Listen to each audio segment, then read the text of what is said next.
Señor les bendiga. Es una alegría ver todo lo que el Señor nos ha permitido construir. La verdad es que es una alegría, mucha alegría, de haber llegado desde tan pequeño a la congregación, ver todo lo que se ha ido construyendo. Veía un poco, cuando destruíamos algunas cosas, me acordaba de cuando habíamos modificado ciertos sectores, habíamos ayudado para que hubiera mejores condiciones para las distintas actividades que hacía en la iglesia, y bebé para los niños, para todo. Y ver a ver que se está destruyendo, ¿no? De alguna manera, qué bueno. Y de la otra uno recuerda tantas cosas que el Señor le permitió vivir ahí y trabajar.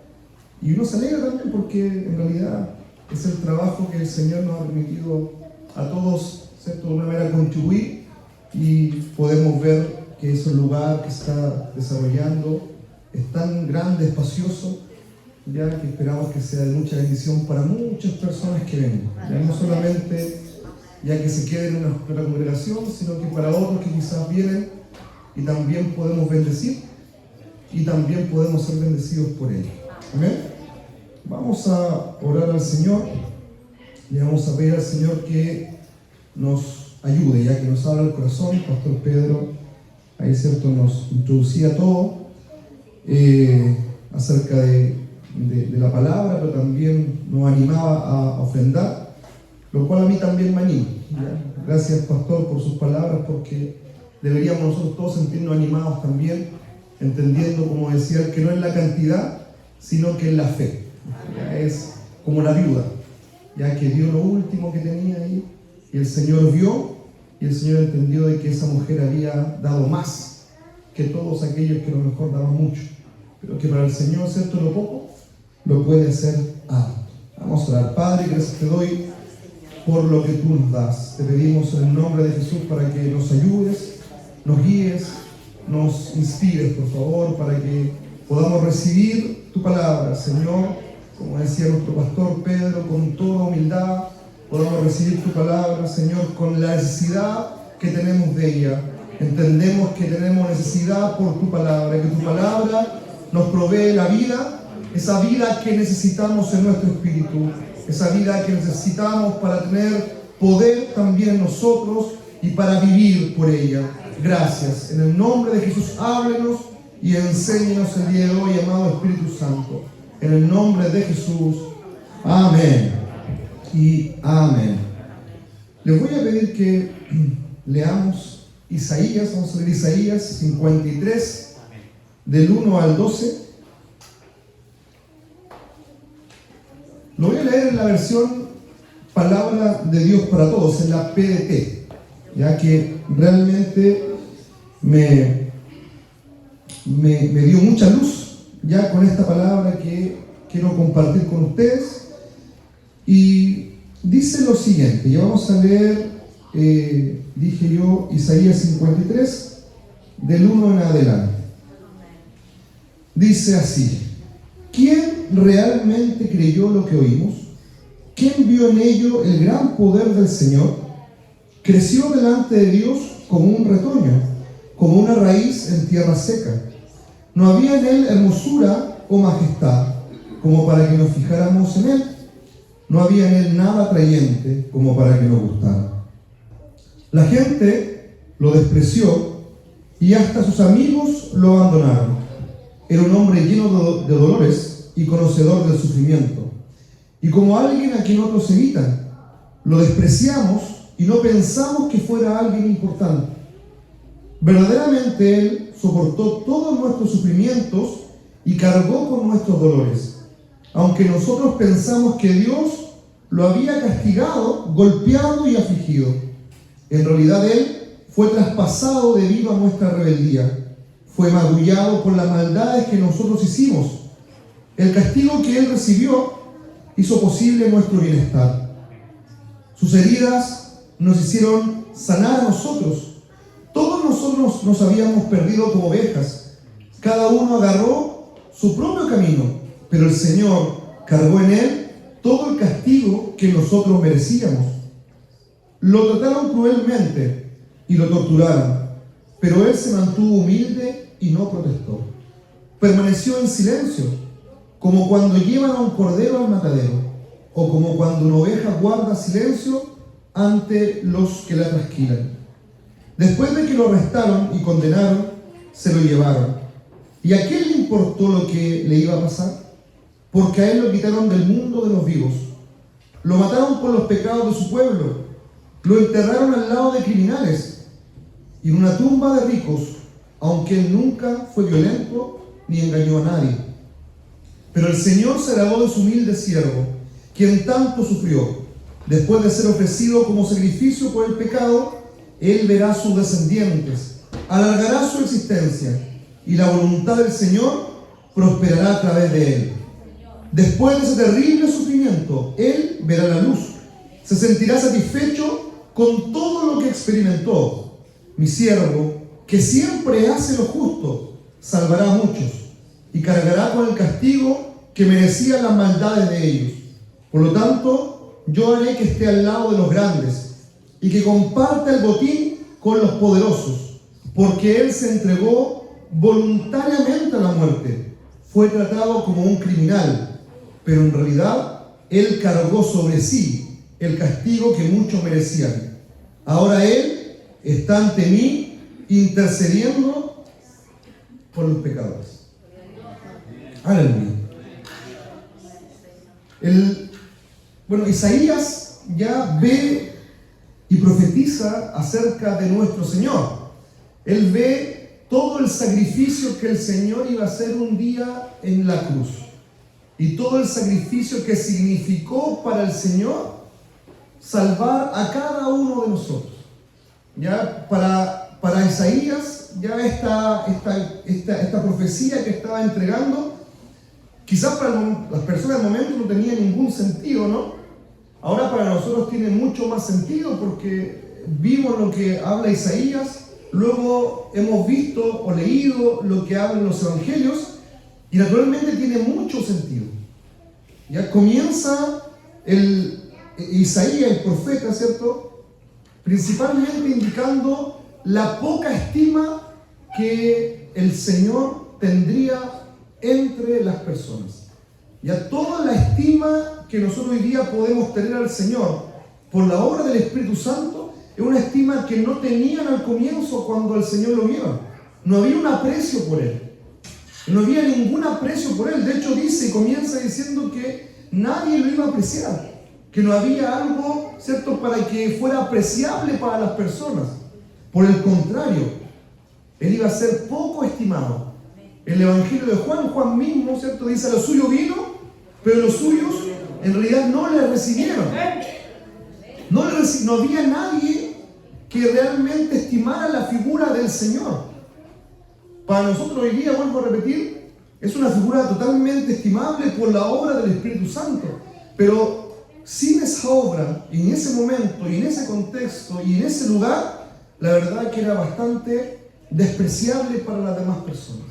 El Señor, a pesar de la relevancia de la figura de Él, porque es una figura relevante, o sea, estábamos hablando, el libro de Colosenses nos dice que todas las cosas por Él subsisten.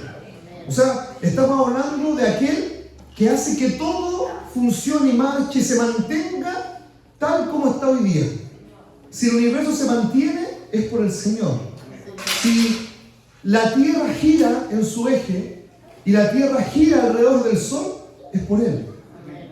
Si todos los continentes y el mar se marca, ¿cierto?, en un lugar específico, es por Él. Pero su gran figura no fue apreciada entre las personas cuando Él vino a este lugar. Fue totalmente menospreciado. Poca cosa para aquellos líderes religiosos del momento. Realmente era una poca cosa para ellos. Realmente no había un aprecio de su pueblo inclusive para Él. Recuerden lo que dice Pilato. Dice: tu pueblo te entregó a mí. ¿Por qué a mí me hablas de estas cosas? Tu pueblo me entregó a mí.